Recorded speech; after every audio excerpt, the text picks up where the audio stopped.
I'm Scott Munn along with Tug Cowart in the Warrior Alliance Network studios in Atlanta, Georgia. Today the spotlight is on Patrick Brown, Military Outreach Manager at the Warrior Alliance. Staff Sergeant Patrick Brown served 8 years in the U.S. Army, 5 years as an airborne ranger, including multiple overseas combat deployments. Brown graduated from the University of Maine with a B.A. in Health Sciences. Patrick has been part of the Warrior Alliance team for over 6 years, and now he's the Military Outreach Manager, where he communicates and works directly with active duty, National Guard, reservists, and their families to create a direct line of outstanding support through the Warrior Alliance. Patrick has an amazing story and continues to serve our country by making an outstanding effort every day to help veterans and their families find their very best lives. Tug and I are honored to welcome this great patriot into the studio today. Patrick Brown, thanks for joining us on the Warrior Alliance Network. Thanks so much for having me. It's good to see you again, man. Good to see you. I'm glad to be here. Yeah, what's been going on with you? I've been working. Yeah. I've been busy. Sounds like it. Working on a TV show recently. Still on there doing that outside of the Warrior Alliance. Yeah, man. So I'm staying busy. Dude, that's awesome. So driven in from Fayetteville down at Camp Southern Ground, which is a great place founded by Zach Brown of the Zach Brown Band and a great partner for the Warrior Alliance. What do you work on for them? So my job is to go down there and pretty much provide outreach for all of the service members who are going through their amazing programs, just to let them know what resources are available to them, that the Warrior Alliance is here, we got their back, and that we're local, and we're here to grab their hand, give them a hand up, and start working with them. Yeah, so with the show that you're working on outside, is that based down there? Because I know there's a big, huge TV studio set up right there close in Fayetteville, right? It's in South Fulton. It's not at Trilith. It's called Trilith Production Studio down there, but it's got its own big stage in South Fulton. It's fun. All right. Yeah, we're going to get into your whole film industry career, which is fascinating. We could do a whole episode just on that. We're going to talk more about that in a little while. But first, I wanted to hear a little bit about your experience. We're talking with a lot of veterans right now, just like you do every day. Tell them about your Army career and your experience, the same way you would explain it to one of your veteran buddies. Yeah, so I joined the Army right out of high school. I was 18 years old out of Portland, Maine. And I knew we were at war at that time, and I wanted to be an infantryman. So I went to the recruiting station initially to talk to the Navy recruiter who was at lunch. And as I was walking out, the Army recruiter sitting there smoking a cigarette. And did the whole, hey, come here, let me talk to you. How often does that happen? I mean, that's like so many stories that I've heard about people getting recruited. Yeah, hey, kid. Yeah, exactly. You don't want to join. They wear bell bottoms. You don't want to join that. Brands, it's crazy over there. Exactly. But he had me sold on guns and explosions, and I went to basic training on Fort Benning after that, stationed in Schweinfurt, Germany. I was with 1st Infantry Division, and 8 months of training later, we deployed to northeast Baghdad in Iraq and saw combat almost immediately and started losing guys almost immediately. Oh, my goodness. Yeah. So talk about how those deployments and that transition helped, out of the military, helped you connect with service members that have similar experiences down at Camp Southern Ground or with the Warrior Alliance. Yeah, so everybody's service is different. Everybody's time in service is different. But the service I went through, it was pretty rough. A lot of combat, a lot of wounds, seeing people get blown up and shot. And when I got out, the resources just weren't there. You had no idea what was available to you, what was at your fingertips. So going through what I went through, some trials and tribulations in my transition, and now that the resources are available, being able to provide them to these guys, it's like an eye-opener. They're all completely mind blown when they hear about these resources and saying, I've never heard of them before. They want to know more immediately. And it's just being able to give back and hopefully help these guys and women through the similar situations that I went through. It's very rewarding. I want to interject here and just say that it's amazing to hear you talk about people going through that and you going through that, and you talk about it like it's just so matter of fact. And we can tell that you're squared away. You've dealt with it and you've moved on, haven't you? I mean, not moved on. You're never going to move on completely, but I mean, you've coped and transitioned, right? Yeah, I'm still coping. I still go through things, but there's triggers and mechanisms that I stay clear of, and there's also different ways that I make sure I'm on the right path, and my family's and God's the number one thing that I want to maintain. Amen to that. There you go, buddy. The other thing you brought up is the enthusiasm that you hear from these veterans that have experienced some pretty rough stuff. And you talked about the enthusiasm, but I almost believe, and you can correct me if I'm wrong, it's typically their reaction is not, I need that help myself. It's, I know somebody that can use this. Exactly, yeah. And a lot of people hear from us through the grapevine. They received our services, and then one of their buddies, they're down and hurt, down in luck, and they need the resources. So we get a lot of self-referrals, peer referrals from others, which is great because we're helping everybody we possibly can. And what about engaging folks that are getting out of the military, active duty, guard, or reserves? How important is it that you engage with them before they're even out?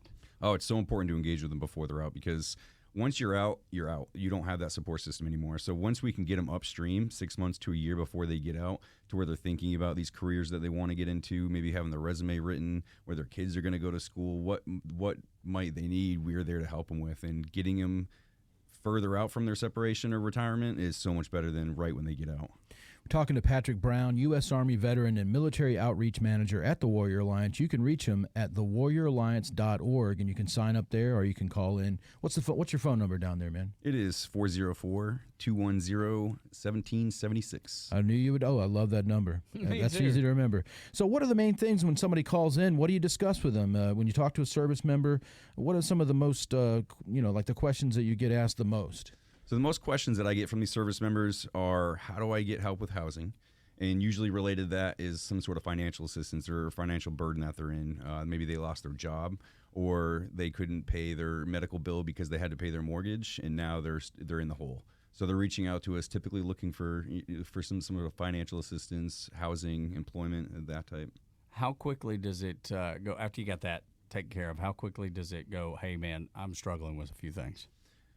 Usually we have a great intake coordinator who does the initial call, and she peels back those layers of the onion, and sometimes she'll get them crying on the phone with her.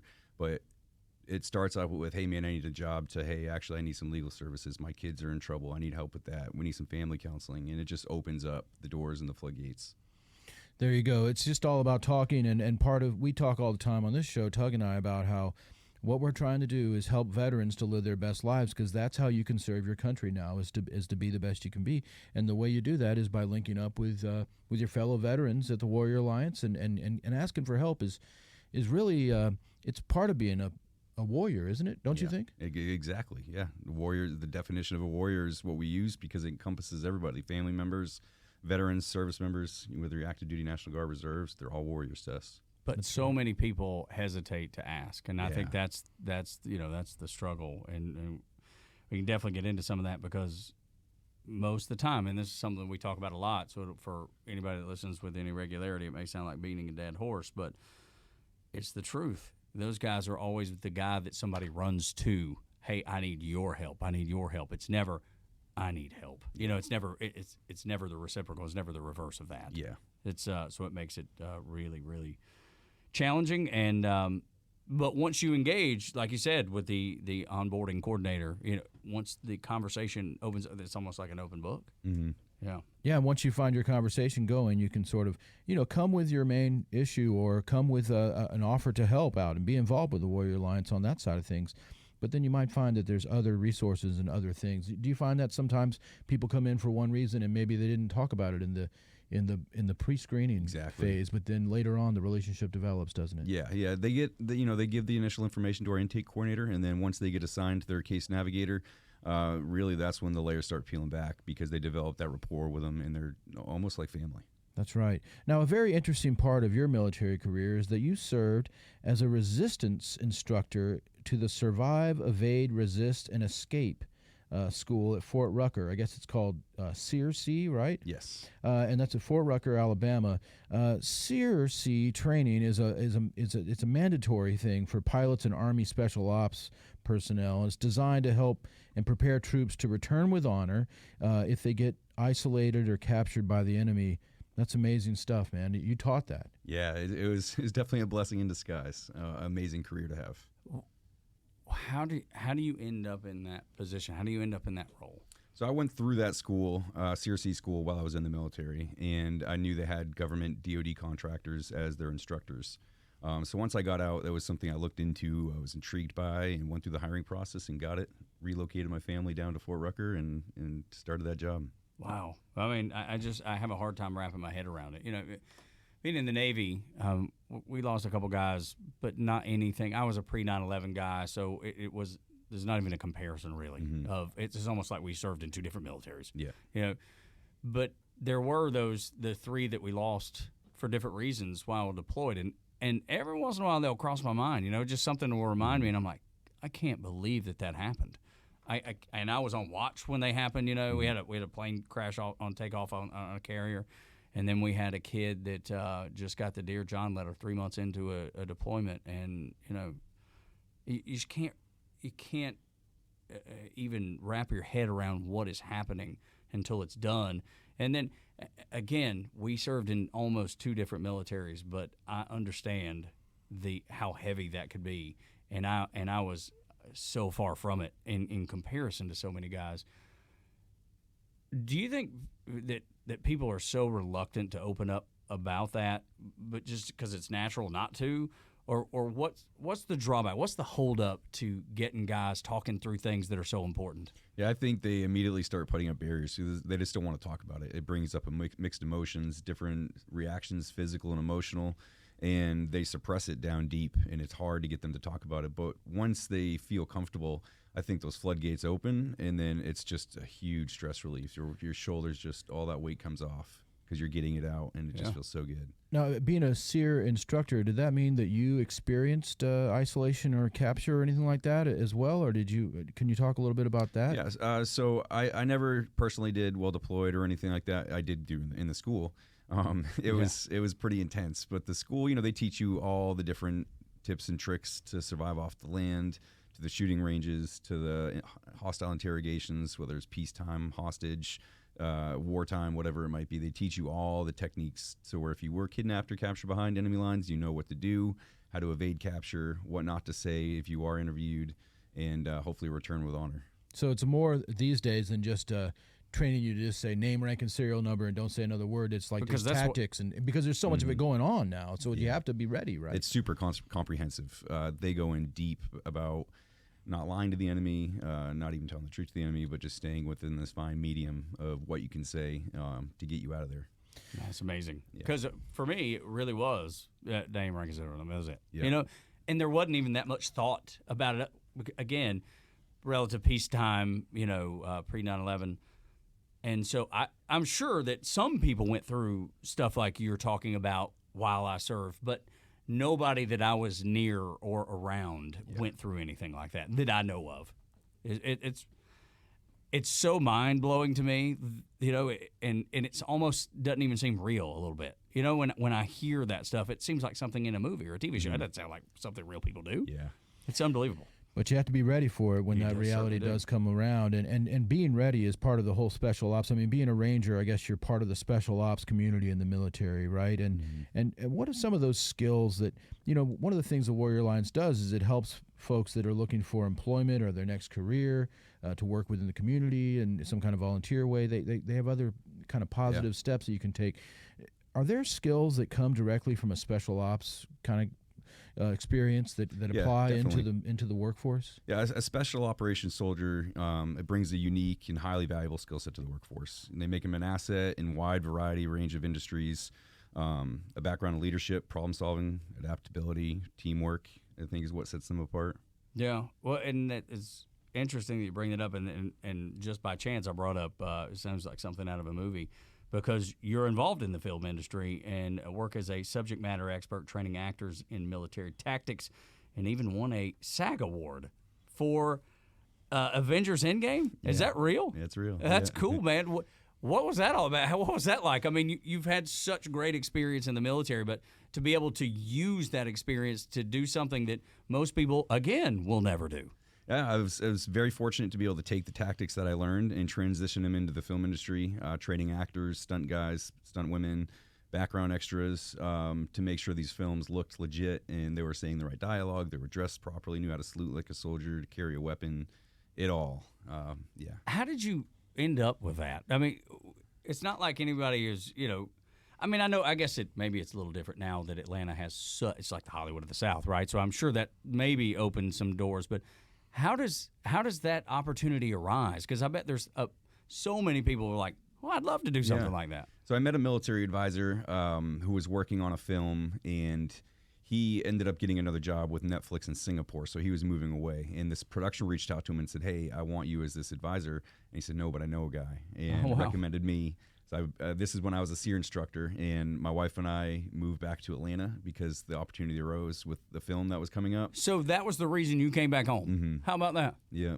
And I just bounced around from production to production, TV show to movie. Is it a hard life? Because it seems like it's very competitive and it's very niche. It's very competitive. It's very hard because my wife would say you're going to work when the kids are sleeping. You're getting home when the kids are sleeping. So it's very rough on the family life, but it is very rewarding to see your work come. Yeah, a SAG rewarding. Yeah, exactly. Or awarding, I guess I should say. So working on that, I got to do a couple flashback scenes in Avengers Endgame, and they said, "Hey, why don't you throw on a uniform, get in the scene?" And so your name's in the you're credits. So you're in the. So we see you in the film. Is that right? I don't think my part was in the film, no. Oh, you're on the cutting room floor. floor. I was part of the large military scene, so there's a lot of soldiers everywhere. Okay, got it. But you're sort of leading the soldiers in the scene. Teaching them how to cool. walk in formation, how to sound like a soldier, yeah. Take us behind the scenes a little bit. Like, are there any great stories that we need to know about, some cool stories? We were filming on a MARTA track, and Robert Downey Jr., who plays Iron Man, so every time a train drove by, we had to stop filming because of the sound, and it was just really noisy. So Robert Downey Jr. came up to me, and this is when I was pretty fit. I was working out, and he said, "Hey, I need you to go stand on the track, put your hand out, and stop the train every time it comes so we can film." He's like, "You're going to be my official train stopper." And he looked at me dead serious, like, you're going to do this. Right. But ever since then, he would just call me, "Hey, train stopper, come here." Yeah. That's great. But he was a great guy to work with. Have you been able to keep in touch at all? Not with him. No. There's some other actors, yeah. Okay. We follow each other, keep in touch. That's cool. Keep each other up to date what's going on. That's really cool, man. I love it. Yeah. How long does it take to train people that you're working with to get it right on set? How to be, like you said, how to carry a gun, how to salute, how to dress? Mm-hmm. It depends. Depends on the size of the production. Typically, we'll get 1 to 2 weeks of a pre-production boot camp where all the actors, the stuntmen and women come through, and we go through a mini boot camp, whether it's weapons training. Depends on the film. So if the film has various characters that are carrying various weapons, then we have to do each individual training with them. But it usually takes 1 to 2 weeks to get the actor camera ready. And then you're there every step of the way through the scenes. So you're on set providing that guidance and direction to make sure that in the moment they're not going to mess up. Super wow. cool, man. Tell us a few of the movies you've worked on besides Avengers Endgame for folks that are listening. I know people are curious. It is fascinating. Godzilla, King of Monsters, Stranger Things, season 1, 2, and 3, Sully, just a few others. Yeah. Sully, that was the one where Captain Sully landed the plane in the Oh, that was a great one. I love that. In the Hudson. Yeah, Tom Hanks challenged me to a push-up competition on that because he saw my water bottle had a Ranger sticker on it. He said, "I bet you can get down to 100 push-ups." Yeah. I said, "Only if you do it with me." Was he able to? No, we didn't do it. No, okay. I was going to say, because something tells me Tom Hanks is not 100 push-up ready. No, because he was inducted to the Ranger Hall of Fame for Saving Private Ryan. How about that? Yeah. That's just like an honorary induction. Yeah. That's super cool, man. I didn't know that about him. Yep. So Godzilla, I mean, the Army is like the secondary main character in every Godzilla movie. So you had a big job there, right? Yeah, it was a pretty hard task. I had to train all the extras that were portraying the National Guard in Chicago.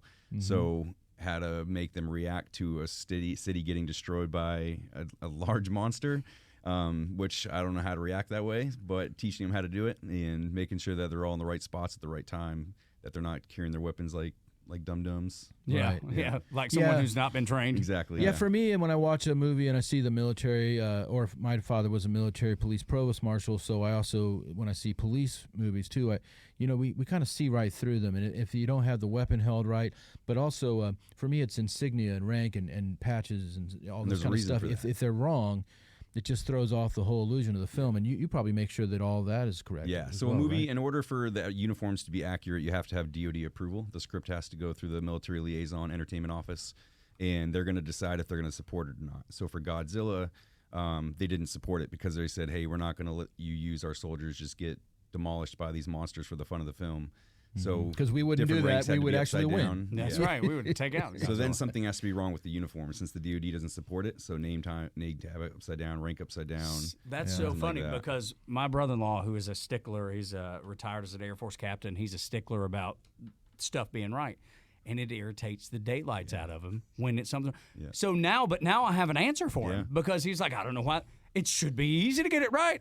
Yeah. Now we know. Thank you. Now we absolutely know why that on occasion that the movies are. Are there other movies that you watch, maybe prior to doing all this, and you go, see, they just got it all wrong? Like, do you have one that you can think of right off the top of your head? Not one that I can think off the top of my head. There are scenes that I can think of that pop in my mind where the sights are on backwards on the weapon, running down the hallway and just looking ridiculous or something like that. That's right. But yeah, that makes me cringe. Yeah, no, because I'm always that way with Navy movies, man. I'll see somebody that's wearing the collar device wrong, or and I'm like, come on, man, But now we know that it's either DoD approved or not. It's fascinating. Most of them get them right these days because they got folks like Patrick. Yeah, exactly. Making sure it's right. Patrick, did you like military films growing up? Do you have some favorites growing up that were that made you get into this? Saving Private Ryan, Black Hawk Down for sure. Yeah. Especially the new documentary about Black Hawk Down that's gosh. out. Those are some of the most realistic movies I've ever seen. Yeah, It's amazing, dude.